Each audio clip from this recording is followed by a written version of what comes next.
Mérinide ou Marinide. En arabe, Beni Merin ou Beni Marin, dynastie berbère fondée en 1269 par Abu Youssef Yaqub et qui succéda aux Almohades. Il fonda un puissant empire qui régna sur la plus grande partie du Maghreb occidental jusqu'au XVe siècle. La civilisation mérinide occupe une place de choix dans le domaine de la construction et de l'édification, ce qui a suscité l'admiration de l'auteur Lisan ad-Din al-Khatib, qui, pour souligner toute l'importance du modèle légué par la dynastie mérinide, a écrit: Ce patrimoine légué par cette dynastie et qui souligne toute sa grandeur n'a pas son pareil parmi tout ce qui a été laissé par les autres dynasties, à savoir les Almoravides, les Almohades. En témoignent avec éloquence les médelsa, les mosquées, les forteresses et les autres édifices réalisés par les Mérinides dans l'ensemble des cités au Maghreb extrême. Les constructions réalisées par ces bâtisseurs ont été destinées à diverses utilisations. En premier lieu, ils se préoccupèrent du secteur militaire urbanistique, sans délaisser pour autant les réalisations religieuses et culturelles, tout en accordant autant d'importance au domaine social.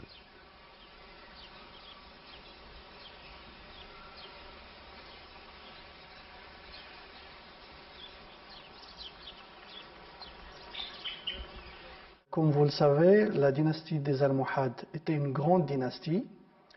Malheureusement, après la décadence almohade, les Mérinides ont réussi, vers le milieu du XIIIe siècle, à prendre le pouvoir et à s'imposer comme une force dans l'Occident musulman. La dynastie a pris comme capitale la ville de Fès au lieu de Marrakech. C'est vrai que Fès était une grande métropole de l'Occident musulman. Marrakech l'était aussi, mais Fès, en devenant capitale des Mérinides, va bénéficier d'un mécénat qui va lui permettre de se dorer de monuments prestigieux.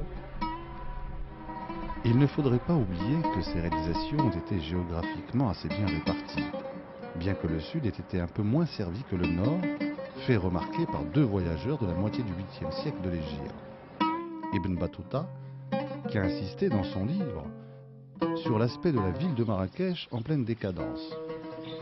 Lisan ad-Din al-Khatib, quelques années après Ibn Battuta, visitant cette ville, témoigne de sa déchéance qui atteint les édifices almohades, ce qu'il traduit par des vers empreints de tristesse. C'était là une période transitoire entre les deux dynasties almohades et l'aube de la dynastie mérinide.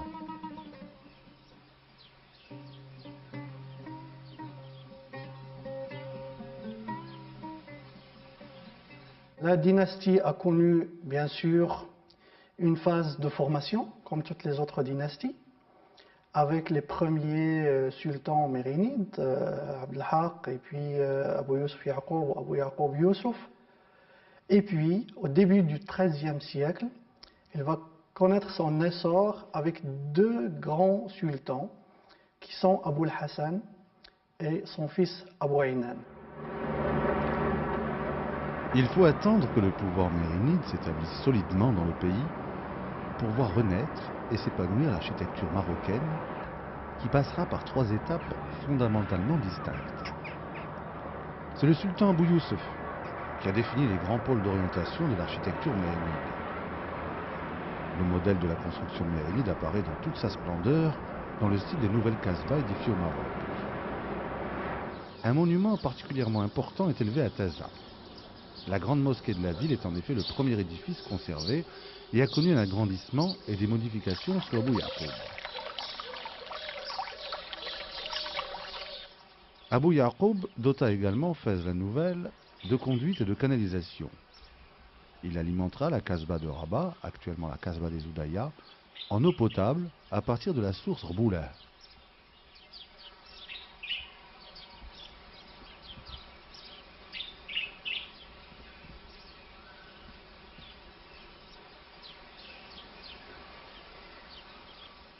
Parmi les édifices rénovés par Abu Youssef, la Médrasa Sfari Nafes est celle de Ben Youssef à Marrakech et l'arsenal de Salé, édifié originairement par Admoum el-Mouahidi dans le côté sud de la ville.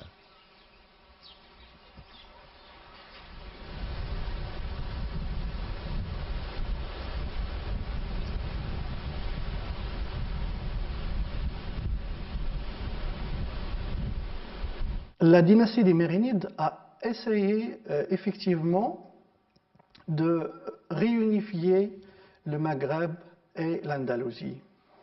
Alors ces différentes tentatives n'ont jamais abouti à une réunification de l'empire des Almohades.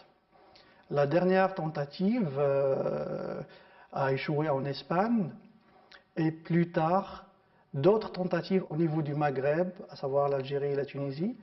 Malheureusement, ces opérations n'ont pas donné des résultats et à un certain moment, la dynastie mérinide, effectivement, a exercé une certaine influence sur Grenade, sur les Bani Nasr, les Nasrides. Malheureusement, la tentative a échoué et les sultans mérinides n'ont pas pu unifier, une fois encore, cette partie de l'Occident musulman comme l'ont fait les Almohades et avant eux les Almoravides. Les centaines de réalisations dans les différentes villes du Maroc confirment le degré d'évolution des études mathématiques et la grande place qu'occupait la science dans ce pays. Grands protecteurs des arts, les Mérinides s'entourèrent de lettrés et de poètes tels Ibn Khatib ou Ibn Khaldoun. L'influence de la culture arabo-andalouse est évidente à Marrakech et à Fès. Les Mérinides firent construire de nombreuses médressas et la monumentale nécropole de Chella, 1310-1339, à Rabat. L'essor des confréries religieuses, initiées par les Almohades, se poursuivit sous les Mérinides, en même temps que se développait le culte des saints, les marabouts étant à cette époque nombreux et influents en Afrique du Nord.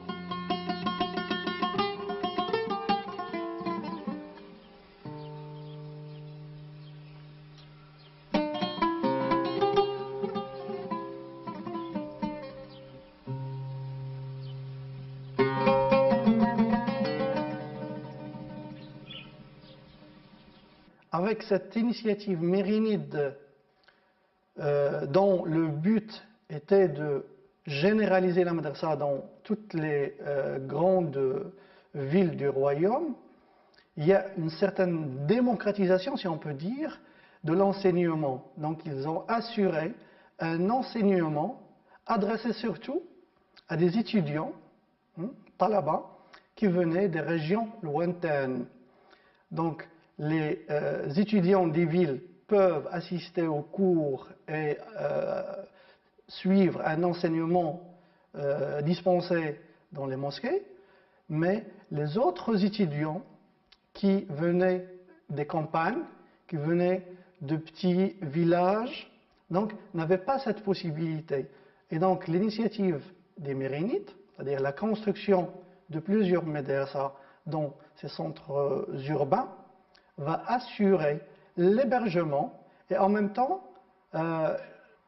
ce qu'on peut appeler maintenant les bourses de l'époque, parce qu'il y avait quand même des allocations assurées par les souverains et par certains mécènes dans l'institution de l'Waqf, al-Tahbis, et donc ces étudiants pouvaient suivre un enseignement dispensé dans les grandes mosquées du royaume, comme la Qarawiyyin, comme la mosquée des Andalous à Fès, comme la grande mosquée de Meknès ou la grande mosquée de Salé, etc.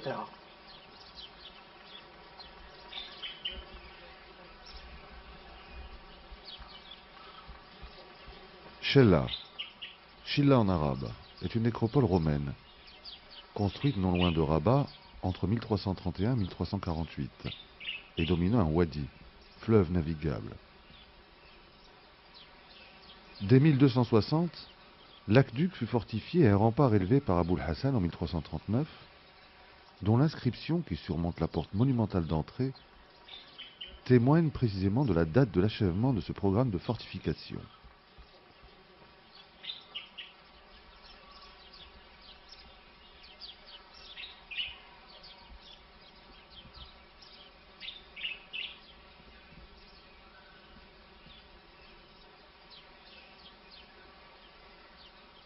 La majorité des sources arabes rapportent que le site de Chella n'a pas cessé de jouer au haut Moyen Âge un rôle primordial dans l'islamisation du Maroc.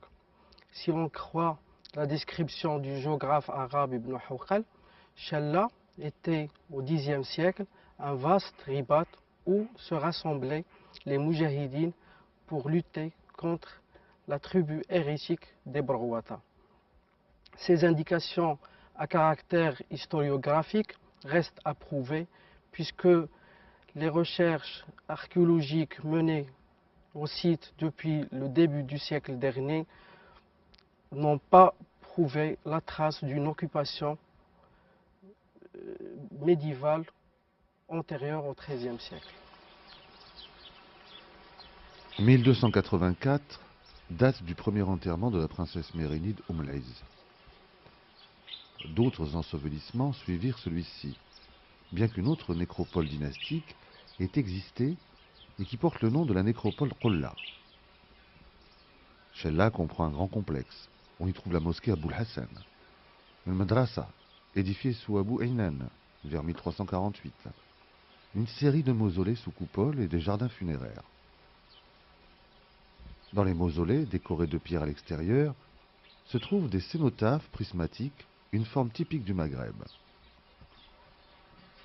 Les épigraphes qui le recouvrent, et constituent en partie le décor du bâtiment, sont en cursif un peu mou, un autre trait récurrent de l'Occident musulman que l'on retrouve dans l'Alhambra.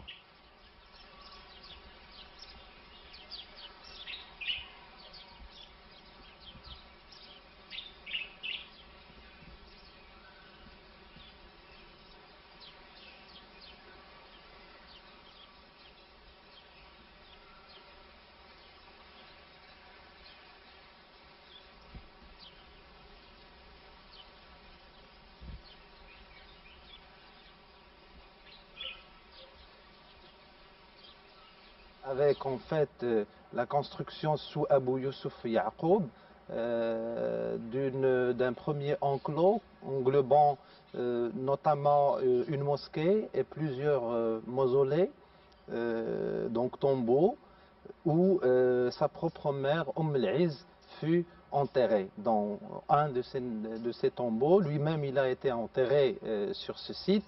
Et donc nous avons ce premier noyau qui est marqué par une enceinte délimitant en fait l'espace sacré de cette nécropole mérinide. Ensuite, il y a eu Souabou el-Hassan, qui est l'un des plus fameux de ces dynasties, un des sultans les plus fameux. Il y a eu agrandissement de ce premier noyau avec la construction des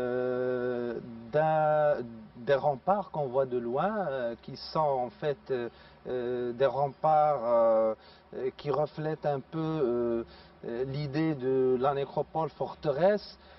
Donc déjà aussi, là aussi l'idée d'un ribat, mais pas dans le sens de campement militaire, mais d'un ensemble de tombes de princes et de rois de cette dynastie mérinide, entourés d'une enceinte qui représenterait une limite sacrée de cette nécropole. Donc nous avons là, pour le Chella, la notion de ribat mentionnée dans Ibn